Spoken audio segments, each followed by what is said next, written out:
You can lose a war without firing a single shot.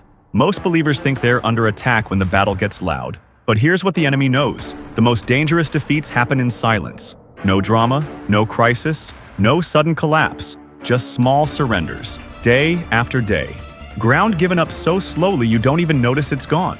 You're still praying, but not like before. You're still believing, but doubt creeps in. You're still standing, but you're tired. And one day you realize you've been losing territory for months. The enemy isn't trying to destroy you.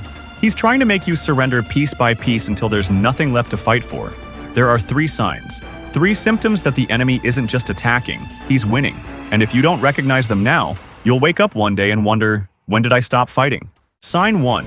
You've started making peace with what used to bother you. There was a time that sin bothered you, that compromise convicted you, that ungodly environment made you uncomfortable. But now, you're fine with it. You've adjusted, you've adapted. You've made peace with what used to disturb your spirit. And here's the terrifying truth. When your conscience stops screaming, that's not maturity, that's desensitization.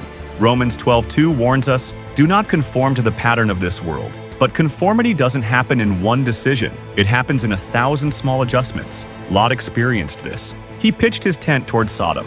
The city's wickedness was great, but slowly, he moved from outside the city to inside the gate, to becoming a leader in the gate. What once repelled him eventually embraced him. And when judgment came, he hesitated to leave. When you stop being bothered by what should bother you, that's not peace, that's surrender.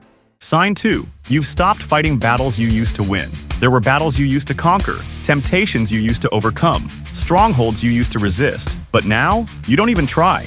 Not because the battle got stronger, but because you got tired. 1 Corinthians 15:57 says, God gives us the victory, but victory requires participation. You can't win battles you won't fight. And when you stop fighting, the enemy doesn't need to defeat you. You defeat yourself. Gideon experienced this. God called him a mighty warrior, gave him supernatural victories. But after years of peace, when the next battle came, Gideon's son had to fight because Gideon stopped. Past victories don't guarantee future fight. When you stop swinging your sword, it doesn't matter how many battles you've won. The enemy takes what you refuse to defend. Sign 3. You're believing lies you used to reject. There were lies the enemy told you that you immediately recognized. Lies about your identity, lies about your calling, lies about God's faithfulness, and you rejected them instantly. But now, you're repeating them. Maybe I'm not called. Maybe God forgot about me. Maybe I'm not enough. John 8:44 calls the devil the father of lies, and his strategy is simple. Repeat the lie until it sounds like truth. Peter experienced this. Satan asked to sift him like wheat, and for a moment, Peter believed he could fail. He declared he never would. But when pressure came, he denied Jesus 3 times. Not because the lie was stronger than the truth, but because he stopped anchoring himself to what God said. When you start believing what the enemy says over what God promised, the enemy doesn't need to defeat you. You'll defeat yourself. The enemy is winning when you've made peace with compromise. You've stopped fighting battles you can win.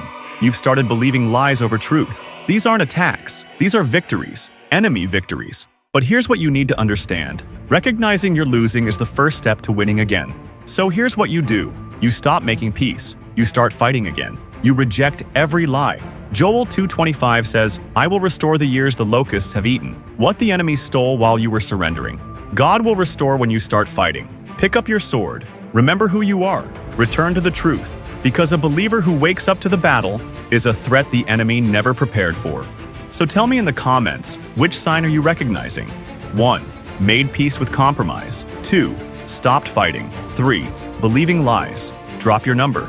Then pray for someone else who dropped theirs. Let's wake up together. Because an army that recognizes they're losing is an army about to win.